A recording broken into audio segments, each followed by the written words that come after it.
I'm Lee at Iridium, and today I've got with me my mate, Josh McDonald. How you doing, mate? Hey, what's going on, Lee? Yeah, cool, mate. So it's been a little while since you've been on, but we've done a few things. We've done Van Halen, we've done Y&T, didn't we, as well? So Josh said to me, and it's a good idea actually. He said, let's do the Queensryche top 10 songs, but let's do them separate. The Todd and the Geoff Tate era. I said, yeah, that is great. It's sometimes difficult. I remember way back, man, when I started the channel, I did a Queensryche top songs. I mean, it's a long time ago now.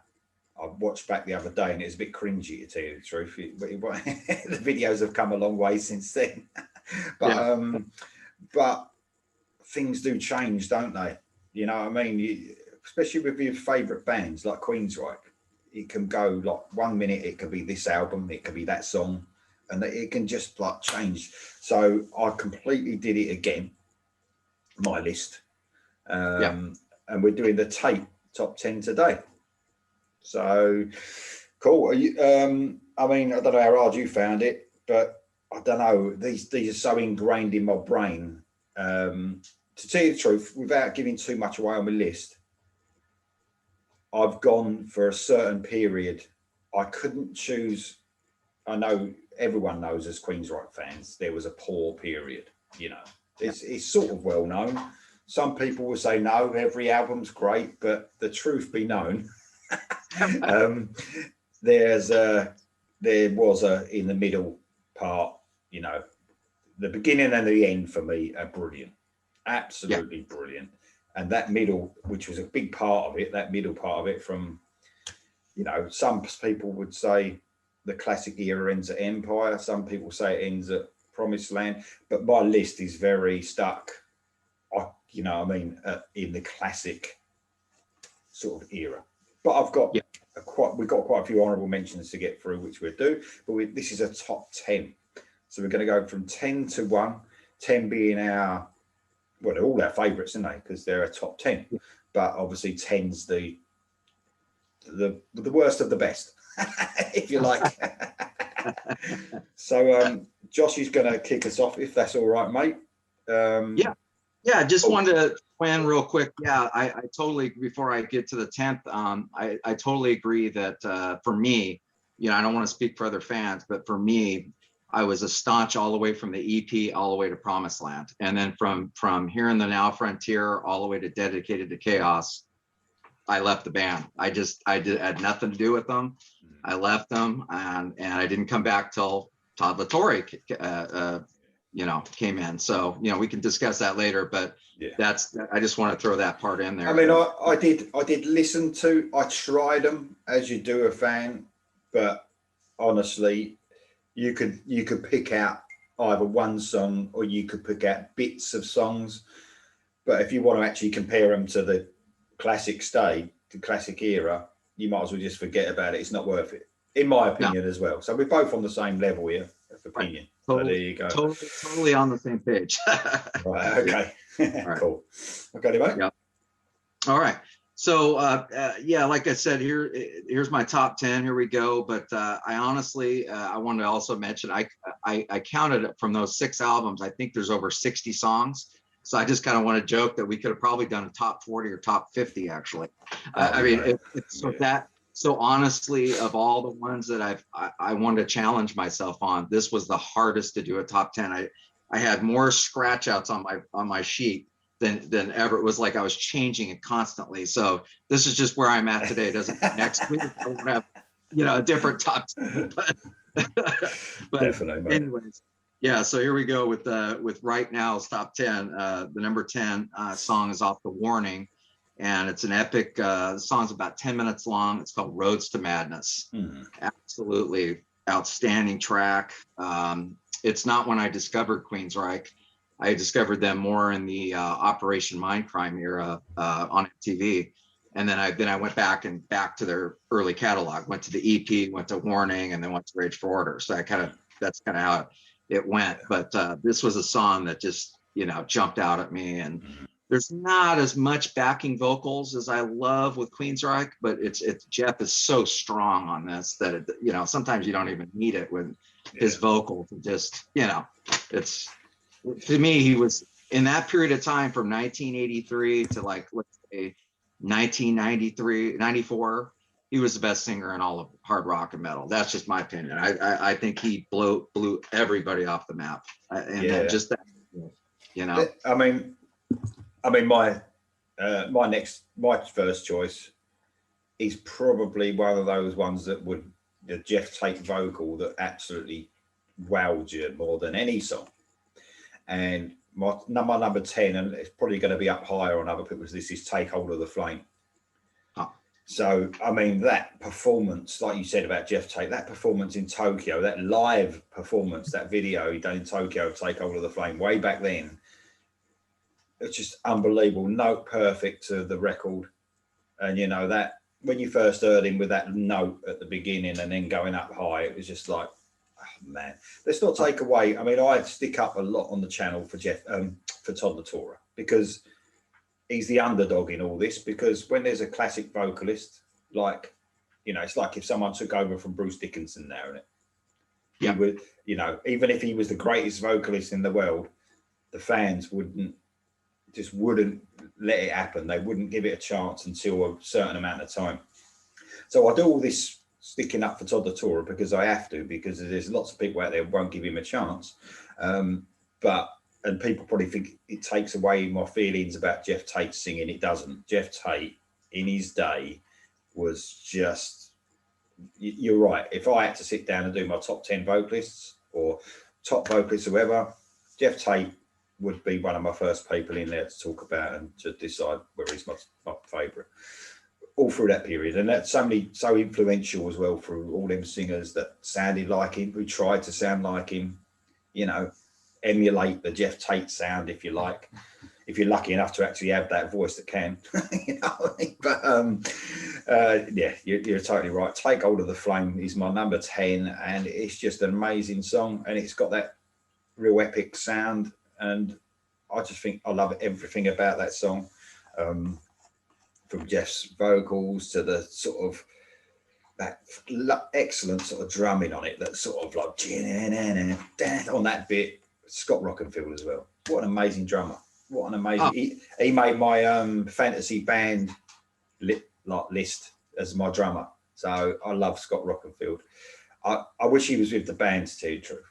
Now, I know that the drummer is probably going to be outstanding. I think he's from Camelot or something, that band Camelot. So, you know, I'd give him a chance. I don't care. I'm glad Todd's not doing the drums now. I know we're not talking about that, but I'm glad there's a drummer. Do you know what I mean? Rather than someone else in the band doing the drum. It sounds like, it seems like it's not so much a band. Does that make sense? No, it is a band now. Anyway, Take Hold of the Flame, mate. What a great song from their first full-length album. That's my number 10. Yep.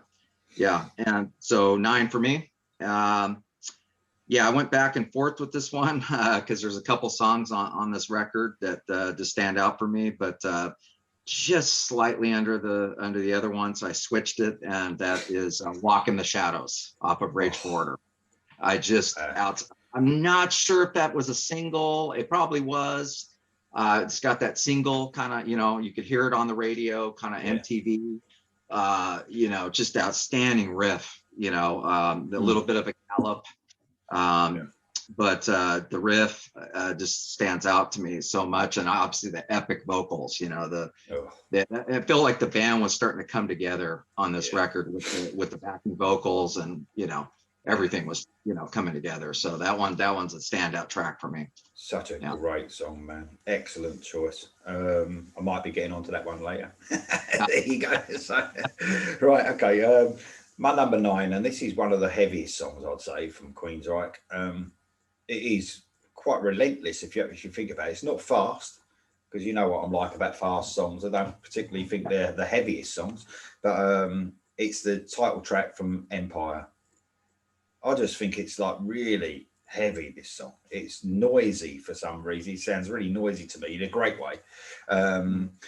I love the sort of that little breakdown they do when Geoff Tate's, I think it's Geoff Tate, talking about the millions and billions that's been spent on, you know, space exploration and stuff, rather than it being spent on things.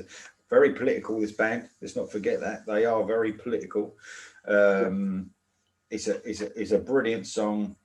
Absolutely love it. Like I said, one of the heaviest songs I think they've done in that sort of more. They got very melodic, didn't they? More melodic on Empire, I'd say. You know, than the albums before. But absolutely brilliant song. So yeah, love it. Absolutely love it. Empire was a great album for me. Empire was brilliant. Not quite as good as what came before. Yeah. And it started to see the changes, I'd say, into, you know, then even further with Promised Land. Then we know what happened after that. Do you know what I mean? But I suppose Operation Mindcrime and Rage for Order for me were the pinnacle of Queensryche, you know. Okay, mate, that's my number 9, Empire. Yeah, no, I just want to add to that I absolutely agree. I started 1990. I started when Empire, and it's the same producer on Operation Mindcrime as Empire, which is interesting because those albums sound totally different sonically. You know what I mean? But it sounds like, in a way, I compare them to Metallica, because And Justice was for all so different, you know, to Black. And the sound, I think they wanted to bring in the low end a lot more. If you notice on Empire, the low end, the bass. I actually think the best production they had was on Empire. It was so clear, and the clarity and everything, like you said, the thumping bass, and I think the Empire was the pinnacle of production for me. I think that was the best production they've ever had. Even up to now, I would say it really shone. Everything really, that bass just thumped. So you know, Operation Mindcrime was a little bit, I don't know, it was a little bit flat, even though it was a perfect. The songs on it were just amazing. It was a little bit flat for me, the production, not quite as good as what has come. But there you go. Good point. Good shout out. I just want to throw that in there, and for me, at the end of the day, even though I'm a big production guy like you are, it's always about the songs, you know. And so if I have to, you know, wiggle it out or one over the other, I'll usually go with the songs. And for me, that's why Empire is not represented as much on here, because Operation Mindcrime is just, the songs to me just stand out for me, and you know. And so anyways, on that line, so for my number 8, like I said, I switched this song with the other one, and this song is called The Whisper off of Rage for Murder. Outstanding song. How that song is not in my top 5, I'm ready to slap myself, because that is just, I mean, the gallop. I mean, when you know, you always talk on your channel about galloping. I'm a huge galloping fan. I could do more. You know, Ronnie James Dio, you know what I mean? All of his galloping. And then I mean, the gallop on that riff of the verses. You know, how many times do we usually talk about how important the chorus is? But on this song, the verses just kill it. And it's really a bit of a, even though it's a bit of a gallop, it's a strange sort of, you know, the way the drums are and the way the bass is on that. It's very, you know, it's a strange one, but because they were so sort of clever and progressive at the same time, they didn't follow the rules, did they? Especially on, you know, them albums we've already talked about, Rage for Order and Operation Mindcrime, didn't really follow the rules. You know, they was very catchy, but at the same time they did it in a really clever way, you know. Whereas Empire became more accessible and more radio friendly, didn't it? Really, to me. Great. Oh, I love that song, man. Absolutely love that song. Brilliant choice. Right, I am going to go to Empire again for my number 8. And just as you said, it's funny you said about the production and the way that bottom end is. That's made me choose this song, really. It's just amazing. And that's the Thin Line second track in. I mean, that bass, doesn't it? You know, when it actually gets boom, boom, boom, you know, when it actually gets going. Man, it is just mad. But I love that song. Again, it's probably one of the most non-accessible or less commercial songs, I'd say, on the album. I just love the way that it runs. The whole song is just amazing. That's my number 8, mate. The Thin Line. Wow, outstanding. I love the theme so far. It seems like we're picking a lot of deep album cuts, you know, and I'm always been a deep album cut kind of guy. Oh, although at times I will say some of the singles, you know, can be the standout ones. So I got an open mind, but I'm just noticing that theme. Yeah, you're totally right there, mate. Yeah. So for my number 7, I'm going to be contradicting myself here because I'm talking about deep album cuts. Now I'm going to go with the song. And the reason why I picked this song is because it's a song that introduced me to Queensryche. It was on MTV, and the song is Eyes of a Stranger, off the Mindcrime album. Just outstanding. You know, this is my introduction to Geoff Tate. You know what I mean? And I'm like, there's nobody like this guy. You know, I knew how great Ronnie James Dio was. He's my other, you know, probably number 2, you know, second vocalist. But the uniqueness of both of those guys is what strikes it out for me. There's just nobody else, and I'm just going. And the talking and the, you know, on this album, on the Operation Mindcrime, I think Geoff started to kind of gain more traction as far as being a songwriter. He brought in the keyboard sequencers. I think he's pretty much Nicky. You know, he's playing the character, especially on the Sweet Sister Mary. You know, he's playing these characters and he's doing all these voices. He was doing the voices too on Rage for Order. He was doing the, you know, the talking and the voices, and he's just so creative. Well, this was also, I mean, I was reading about this album. This was also like, I don't know if you know, but he basically wrote, this was his project from start to finish. He had all these ideas.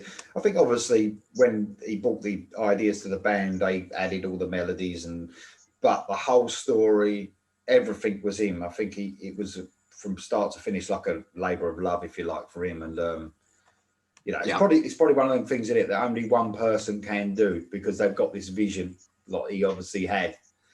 And I mean, I've chosen number 7 is exactly the same song for me as well. Eyes of a Stranger. I chose the same one. And it sort of sums up the whole album, doesn't it? You're right. Even that bit at the end where it's loads of the other songs coming in. You hear a bit of Speak, don't you? And Operation Mindcrime. You hear all the songs. It's just, you're right there. And he reaches some amazing heights, as you know. What a great performance by Geoff. Absolutely amazing. Brilliant, mate.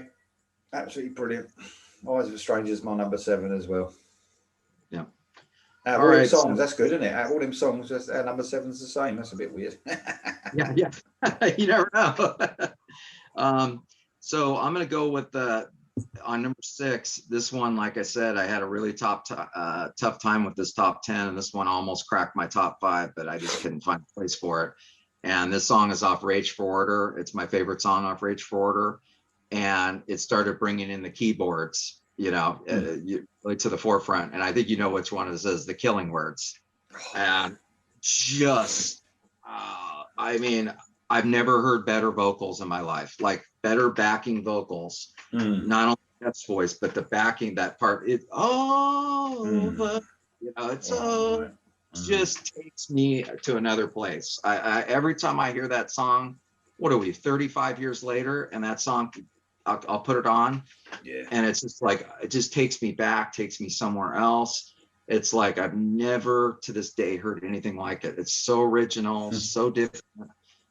You know, and like I said, that's where I feel like the band was really coming together to do something unique and different and more cohesive was on Rage for Order. And then, you know, so this song really speaks to me, you know. It blew, the Rage for Order, man, it blew my mind when I heard it, when I first heard it. And I did hear this from, like, I got that album when it came out.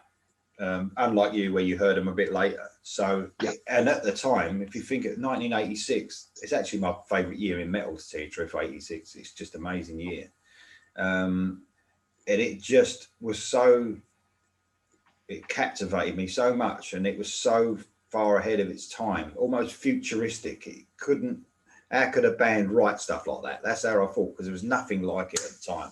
Absolutely nothing. But In fact, I'm thinking about doing a perfect album show, and it's not, and it's hard to do perfect albums. I mean, you're talking about every song, because even on your favorite albums, if you think about your favorite albums of all time, there might be a song on there that just, you know, I mean, ain't as good as the rest.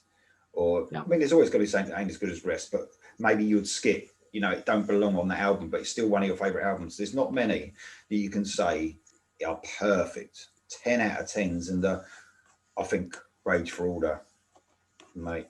I just don't think there's one weak thing on it. Honestly, don't. I think it's a masterpiece, an absolute masterpiece.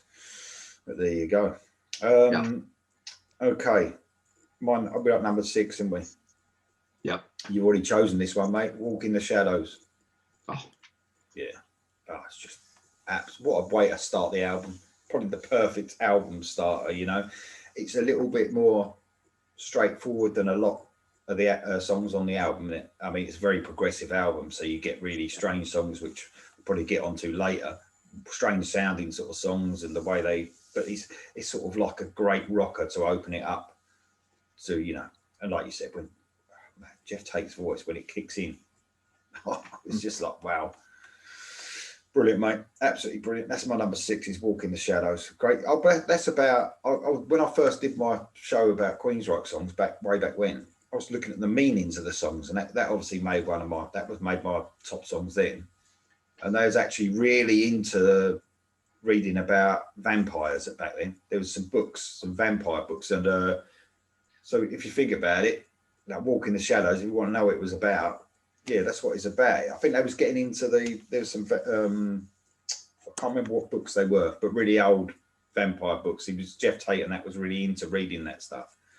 And that's what it's about, apparently. Vampires. There you go. Yeah. Okay, number 6. That's number 5 now, mate. Yeah. Before I get into the 5, I just want to add that, one of the things I love about Queensryche in this era, there's so many bands talking about drinking and drugs and women. Oh, yeah. And they set themselves apart. They were almost European like that. You know what I mean? Us Americans, a lot of us admire some of the European or Asian bands because it's not just the typical, run-of-the-mill lyrics. It's thoughtful, it's provoking, it's deep, like deep philosophy and stuff like that. And it just blows me away how intelligent, in particular, Geoff and DeGarmo, Chris DeGarmo, both of them are just so intellectual, and I love the approach that they take with the lyrics. So very abstract as well. I mean, you can't really pinpoint unless you find out some information what it is really about. You know, I mean, it could mean so many different things. They're very abstract with their lyrics. Very clever. You're right. Totally right. What do they call it? Double entendre, or is that double entendre? That's where you it could have 2 meanings in it. Really, I think double entendre. Usually something rude and something not, but they're very sort of, you can pick so much out from them, but sometimes they can't make sense. But they're not really meant to, are they? It's not meant to be that straightforward. You knew what Motley Crue were talking about at the time, right? Yeah, exactly. And sometimes it's up to the listener. You know what I mean? I remember listening to interviews, and they'd ask bands those questions all the time, and the bands, it's almost like they don't want to tell you. They want to have some mystique, and exactly. Let you figure out for yourself. So, totally all right. So, anyways, my number 5 is I believe it was your number 10. Take Hold of the Flame is my number 5 track off of The Warning. This is my favorite track on The Warning. It's just, it's an epic. It starts off real slow, you know what I mean, and then it builds. And I absolutely love songs. I think on YNT, I love Midnight in Tokyo so much because it changes. It starts off way and then ends up another, and it takes you on a journey. I love to go on a journey in a song. So that's why I take one. Yeah, it's a brilliant track, man. Absolutely brilliant. My number 5, you've already chose that as well. We're definitely on the same page here, mate. The Killing Words I've chosen. I love the way I know it's only something simple, but any other band would have done that. If they did that song, they would have sung that first verse. I love the way he just talked it, and you could hardly hear what he was saying. You know what I mean? It's just like that inventiveness, just to, you know, I'm going to talk this verse. It's just like he's talking to someone. It's just like, who was doing that sort of stuff? Anyone else would have just sung that, wouldn't they? Yeah. He just talks it. It's just absolutely amazing. It's such a simple sort of chorus, but like you said, amazing chorus. You know, probably one of the most simple choruses on the album. Right. It's not simple for me. I would never be able to sing it or play it, but you know what I mean? It just had that simplicity about it, but really soaring and, mate, absolutely great. Killing Words is my number 5. Oh, yeah. And if somebody had to pinpoint me and say, what's your favorite chorus of all time? That's it right there. That's my favorite chorus from any band ever in music history. That's how. That is a perfect vocal. I mean, what I want to hear when I'm listening to a hard rock metal song vocally, you know, it's like Dokken, but times, you know, 10. Oh, It's man. just out of the stratosphere vocals. So yeah. So anyways, I'm at what, 4? I'm at 4? 4 now, mate. Yeah. Yeah, it's getting all right. So this was tough again, but I want to go, since I was so in, I started One Direction with this band, and then I went back to the back catalog. I wanted to go with the track that from the early days from the EP, and that's The Lady Wore Black. Outstanding track. The song's obviously been remastered now, and you know, that stuff. So it's the production sounds so much better than when I heard it back in, you know, 1988. You know, that EP just didn't sound very good. It just didn't have that great production, but the song is just so ridiculously great, you know. And I know Queensryche, rabid Queensryche fans always mention that song as being one of their, you know, tops. So outstanding track, you know. I do really like the EP. I'm not a huge fan of it as much as other people, I must admit. I actually like the Lady Wore Black version they did on remember the MTV acoustic show. It was like near enough completely rearranged. It sounded like a different song. I love that version, but it's still a great EP, you know. And like you said, a band like Queensryche, they need a good production. You need to hear everything, don't you? Because that's the sort of band they are. So, right, okay. My next one, number 4, is the title track from Operation Mindcrime. Didn't it creep you out a bit with that phone ringing and that, didn't it, when you first heard it, and the slamming it down, and when that bass kicks in, boom, boom, boom, boom, boom, boom, boom. It's just, man, it's just amazing. I think it was another single. I'm not sure. I think there was a video for it. I think it was a single. I'm not 100% sure, to say it true, but absolutely love the song. It sort of sums up the album, doesn't it? That song about how, you know, that the feels that song gives me, and it's a real stomp in it. It's a stomping mid-pace song. Probably why I love it so much. But it's just not forget. We've already mentioned Chris DeGarmo and that, but let's not forget how good them two guys are. Chris and Michael Wilton, they're just amazing together. Twin leads all over the place, in and out. You know, we talk about the way Striper does that, don't we? Like one of them plays, then they come in with a twin lead, then another one plays, and then it's back and forth. They were the experts at it. They really were. Chris DeGarmo made my fantasy band as well.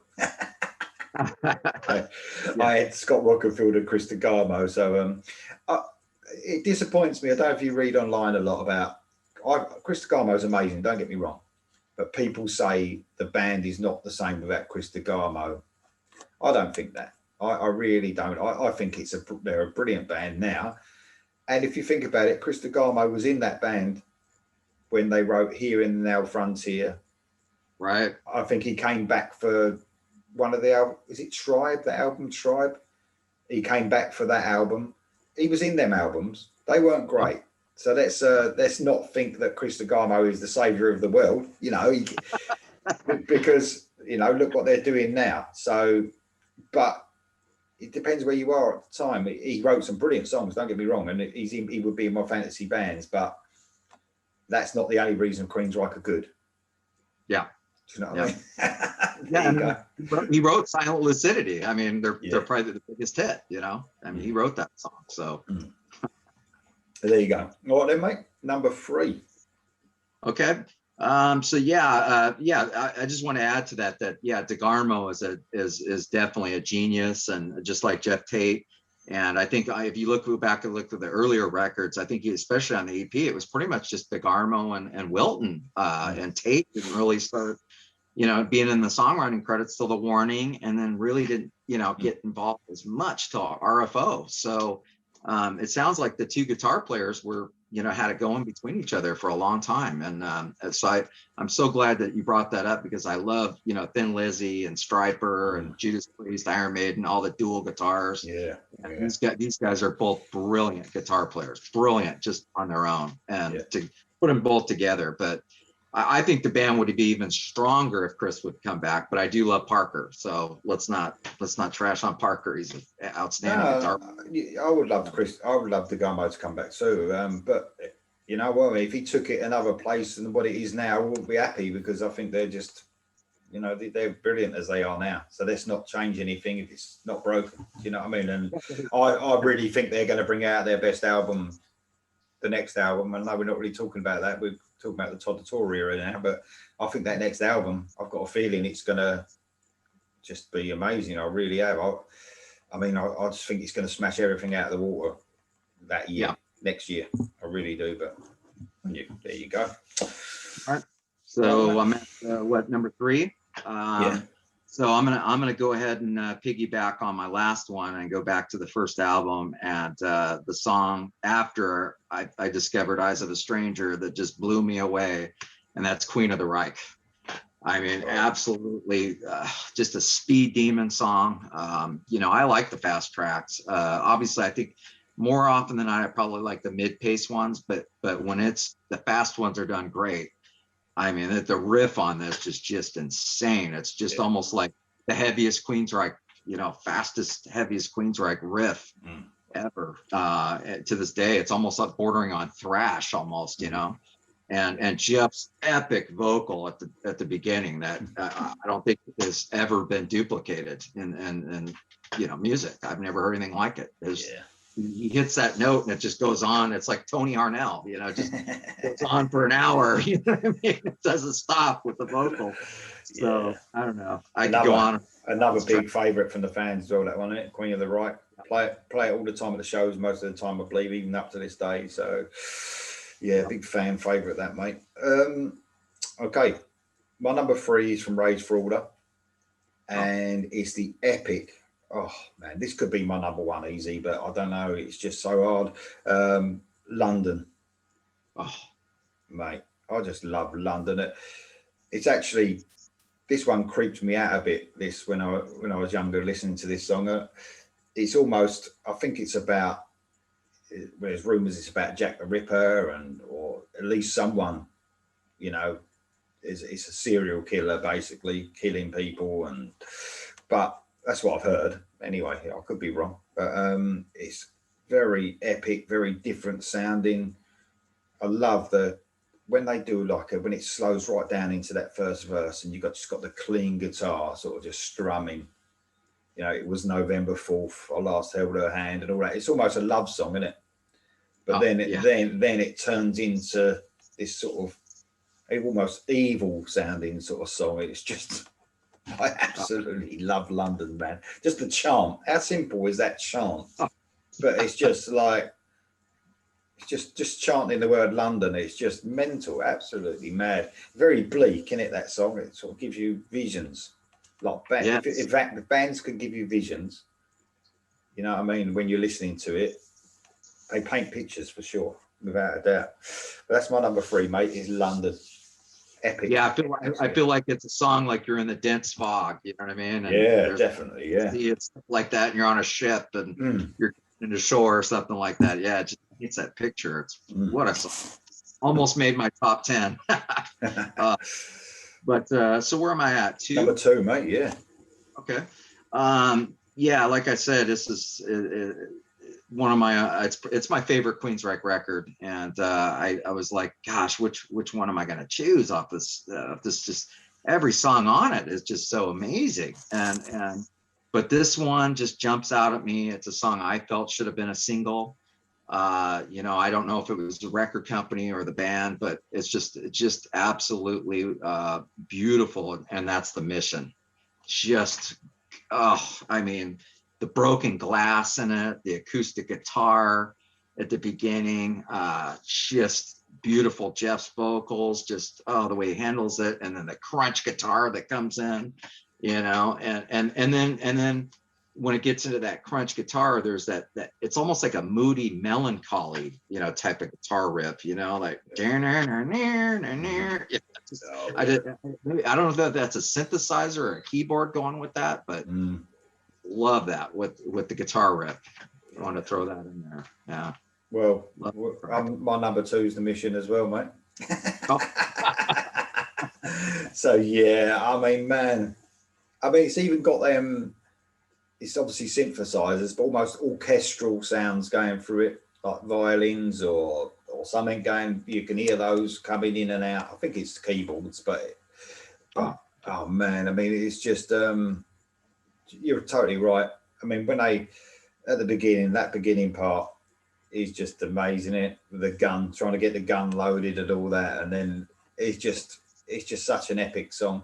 It's funny, and it slows down a little bit at some points, but it's once it gets going, it's quite keeps to that slow stomp, doesn't it, all the way through it. But man, what amazing! Go back to Geoff Tate's vocals again. That song is mental, absolutely mental, and perfect in that story. In that story, the amount of different sort of sounding songs there were in Operation Mindcrime, and even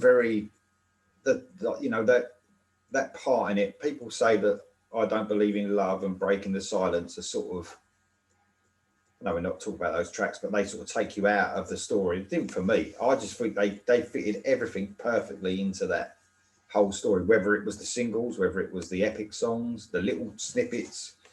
Yeah. Another perfect album, mate. Probably be on my perfect album list. Yeah. All right, okay then, mate. We're at number 1. We're at number 1. It just shows you how much I know about singles. You know what I mean? The band got it right. So just your opinion. Sometimes because you love that song so much. But yeah, you're totally right. It's just an excellent song. They knew what they were doing, and they had everything the right way. Yeah. So my number 1. I've gone back and forth with several other songs, but reason why I chose this song is number 1. It's just so epic, and just the vocals and the interplay, and that's Sweet Sister Mary off of this song is about, I don't know, 12 minutes long. I think I wrote down.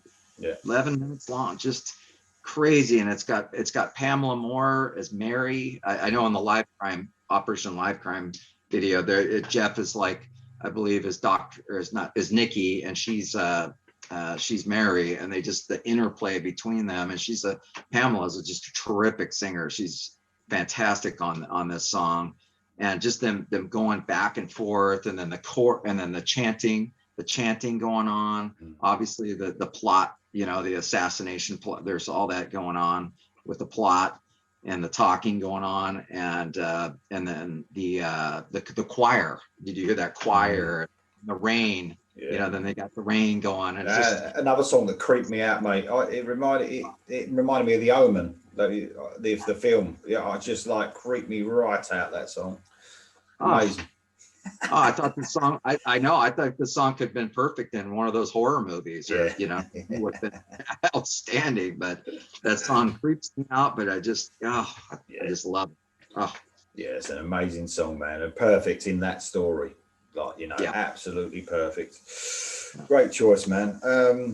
Well, my number 1 is a bit of a deeper cut, I suppose, but I've always loved this. It's always been my favourite of the album, and it's actually my favourite Queensryche album. This one I've got on my shirt is my favourite Queensryche album. It's very close between that and Operation Mindcrime, but and it's New Regale.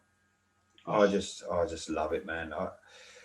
That weird sort of voice coming in at the beginning, you think, when you first heard that, you thought, what the hell is this? That sort of effect he has on his voice, but then he kicks in with the now, when he says now, and it just shoots into the song. and that really strange odd time signature with the drums going on with the riff, and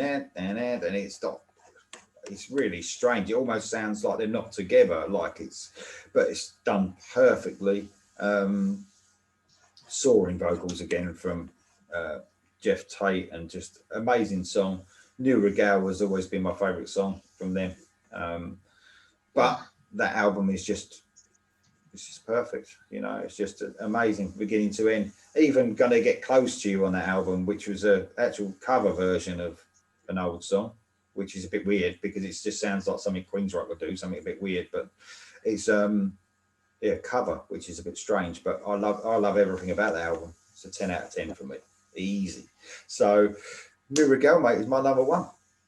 Here you go. Yeah, I almost wanted to put that song either in my honorable mentions, but I got to be honest with that. I never could pronounce the name of that song. I didn't know it was New Regal.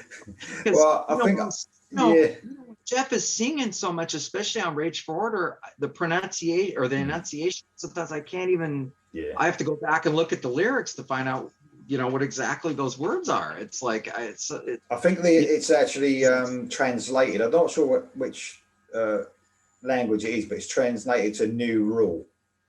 Oh, New Rule. Okay. Yeah, so New Regal. There you go. Oh, wow. I learned something right there. So, right, mate. Honourable mentions. I did say that. Now, this is. I could have. I'm like you. I could have just said now to you everything off of The Warning that we didn't say. Everything off of Rage for Order and Mindcrime. I could have just said that easy, but easy. I thought I would try and pick songs out.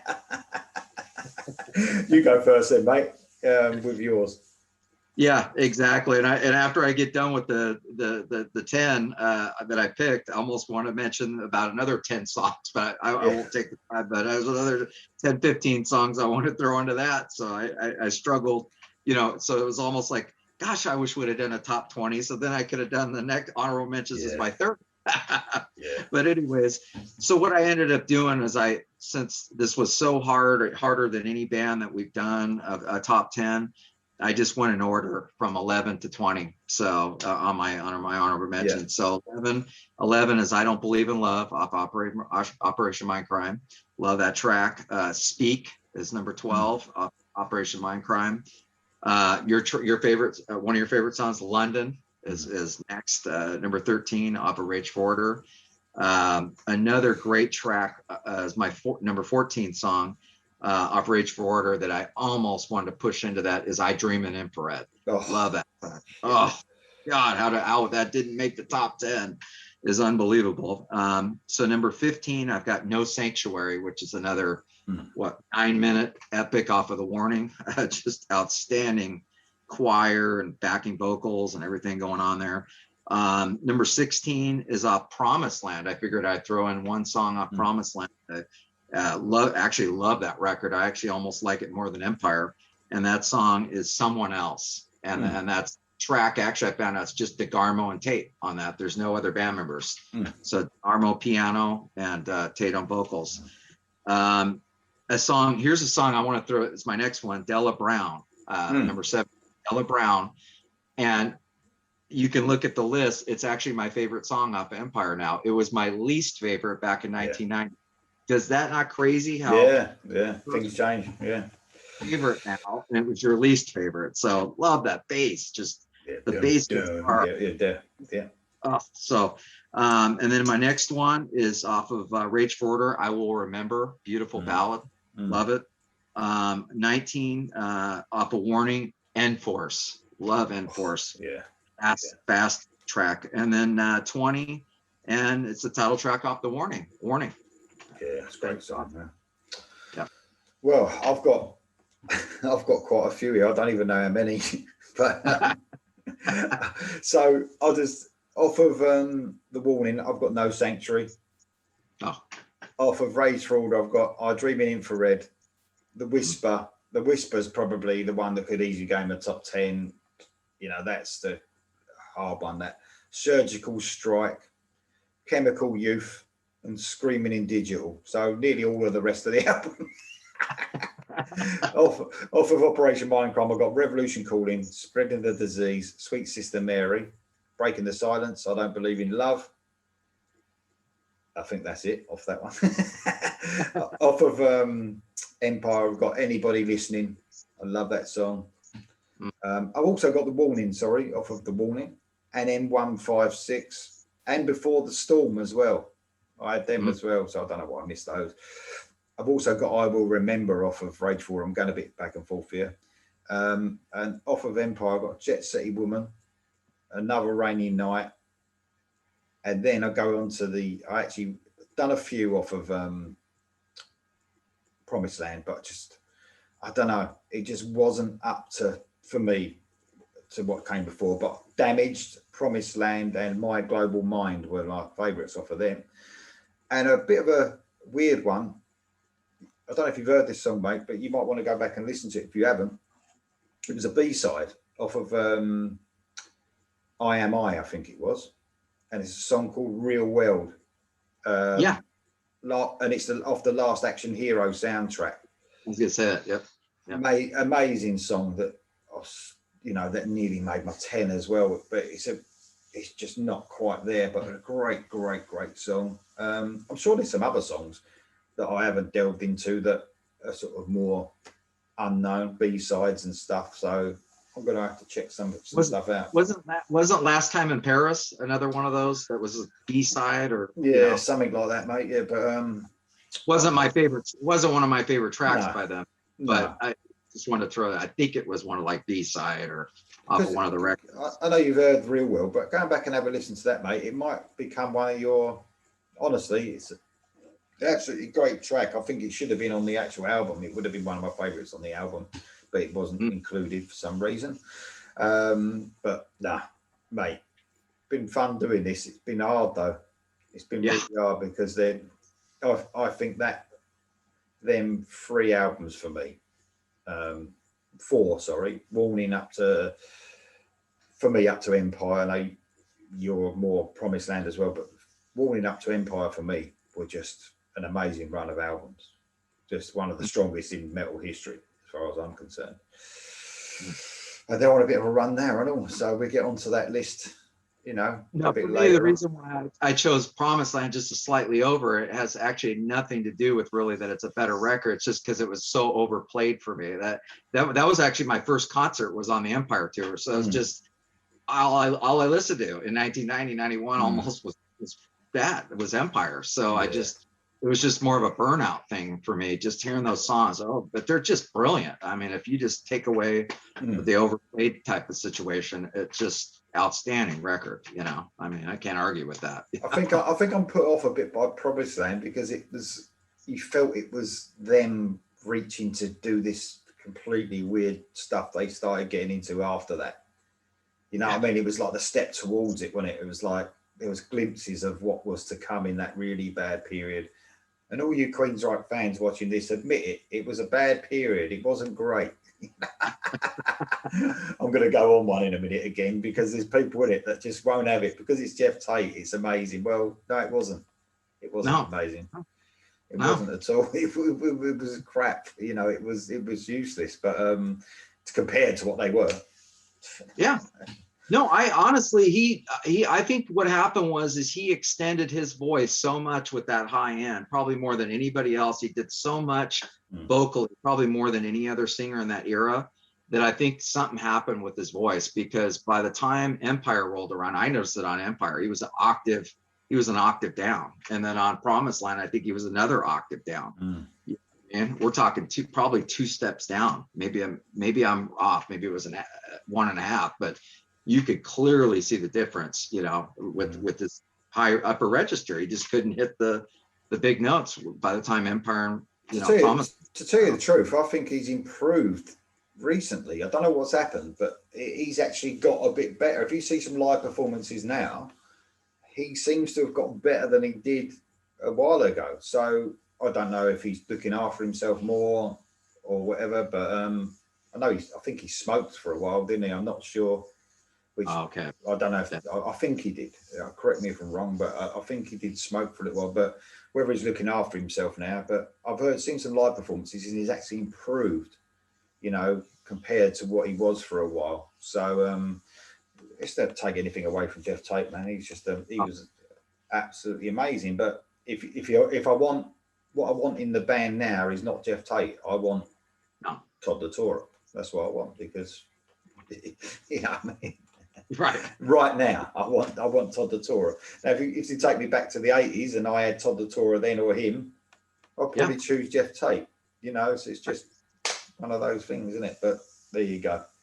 No, I got to give Michael Sweet. I'm such a Striper fan, as you know, and most of the people on your channel are huge Striper fans. And I listen to a lot of what Michael Sweet has to say because he's a genius. And he said it. It was a quote. Todd has injected new life into this band in 2012. He's and I didn't even want to give him a chance. I was in that crowd that was like, nah, it's only Geoff Tate and all that kind of stuff. And I just said, okay, I'm going to listen to Sweet. I'm going to listen to some of these other artists that are talking about La Torre. And they were so right. So I think it's more of a matter of just let it go. Just drop it, whatever preconceived notions these fans have, and just let Todd do his thing. And I'm telling you, they'll realize it. I honestly, I wish Todd La Torre came in 1997 now. You know what I mean? I wish he was around and, the Here Now Frontier, maybe we would have 6 or 7 better records, I mean, especially off the back of what had just come, because he's a massive Queensryche fan, from the 80s. He thinks he's quoted to say that The Warning's his favourite album, but up to Operation Mindcrime, he says are just flawless classics that can't be touched. You'll never beat them. So he's an absolute fan. So imagine, maybe he was a lot younger then. If he did come in, it might not have had the same effect. I don't know, but he's obviously matured now as a vocalist and lyricist and all that. But man, I mean, it's funny, isn't it? The Queensryche fans that were moaning all the way through from the Here and Now Frontier up until, was it Dedicated to Chaos? I think might have been the last one before it all went wrong. Yeah, all them Queensryche fans that were just, why can't they go back? Why can't they do another Operation Mindcrime? Why can't they do something as good as Rage for Order? So then they're all them fans are like moaning. Then Todd La Torre comes in, and then they say it's not the same without Geoff Tate. It just doesn't make sense. Geoff Tate didn't make a good album for years and years. And he still isn't, even with his other band, he's still nowhere near as good as Queensryche. No way. No. But there you go. See, I'm ranting again. This really gets under the skin, this subject. I don't know why. But I think a lot of people are taking Todd on board now, which is good. Yeah. No, you brought up some great points. It's very hard for fans of all these classic bands that we grew up with to identify themselves with somebody else. I mean, it's just like Sammy Hagar. I think anybody knows with a brain that he's a better singer than Roth, but they just want to hold on to that, the Roth era. Yeah. Or, I could just name band after band where they switch singers, and, most of the time, it kind of flops. But with this particular band, it you know what I mean? It's like it just... I've heard something the other day said, I can't remember what I was watching, but someone said that it doesn't even matter if the old singer, when you get someone that's been with a band for so long, especially if they was from the beginning. Look, let's take Ozzy Osbourne for a start. Let's take him. So, not a great singer, but, a good fit for Black Sabbath. But, let's take him. And then you get someone like Ronnie James Dio come in, and because Ozzy's just been the staple and the sound of Sabbath, people just won't still give Ronnie James Dio a chance and think that Ozzy's better. It's just mad. It's just mad. They become the singer, don't they? The iconic singer, and then it doesn't matter who comes in. It doesn't matter. That people are not going to accept it. Oh, I know. It's a topic that infuriates me. And, before we had the internet, it was just, we were yipping at our friends. I mean, before we had this, that we know in the metal community, but now we've got this global, thing where we're hearing from everybody. And it's like World War III talking about this stuff. Anyway, you're going to come back for we're going to do the Todd Latora top 10, which would be great. I can't wait for that one as well. 3 albums to choose from at the moment, obviously, but 3 great albums. 2 are absolutely amazing, I think. 2 out of them 3. But yeah, we're going to come back and do that very soon. The Todd Latora top 10. Looking forward to that, mate. That sounds great. Let's start working on that. All right. All right then, everybody. Let us know in the comments below what you think of our choices. What's your top 10 from the Tate era only? Let us know in the comments, and let us know what you think of some of our discussions about Todd and Tate. That'd be great. No, not too much abuse though. All right then, mate. I'll speak to you later. Yeah. Sounds good.